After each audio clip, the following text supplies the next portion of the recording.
Well, I believe that Dr. Martin Luther King Jr. gave us all an opportunity to reflect on the contributions that the Constitution allows us, and that is the right to life, liberty, and the pursuit of happiness.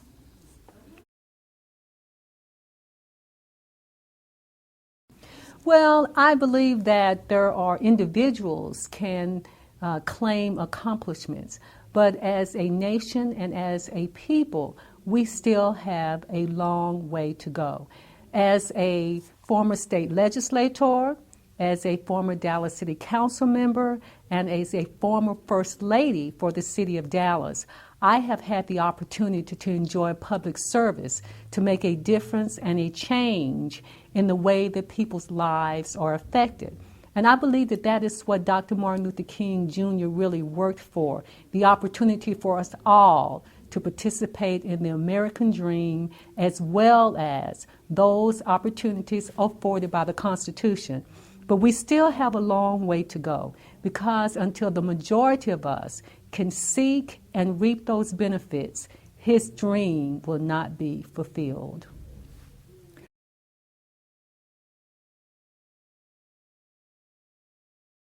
Many people, at least 51% of the electorate that voted for the first African American president, Barack Hussein Obama, believes that in this era, in their generation, in their lifetime, that Dr. Martin Luther King Jr.'s dream was realized.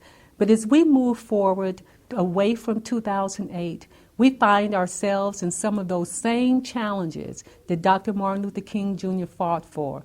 The right to vote that has been challenged in the court by the voter ID law. The right for jobs. We see that with the technology event, that we see that it's becoming more and more challenging for many of us to get jobs, in terms of making sure that we each have housing, adequate, fair housing. We're still working in that era. So in a percentage-wise, I would find it remiss to place a percentage on that, because you still have the large majority of African American males who find themselves unemployed, particularly our youth. You still have the highest level of poverty within the last generation, and we need to continue to work on that. So where I feel and believe, and some statistics will bear out, that we have achieved, at least on paper, Dr. Martin Luther King's Jr. dream, that you will be judged by the content of your character and not the color of your skin, that unfortunately race still plays some part in the success of our world. But one thing about it is that while dreams may be realized, we must continue to work to make sure that they are realized for the majority and not the minority.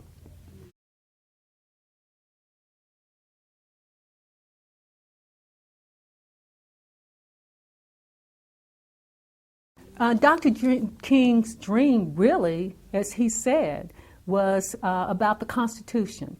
And the Constitution lays out the framework of our founding fathers to say that we each have the right to life, liberty, and the pursuit of happiness, that we should each be able to reap the benefits of being an American citizen. And so as we move forward, we, of course, their education is more expensive, but segregation for all practical purposes by law are not supposed to be in existence.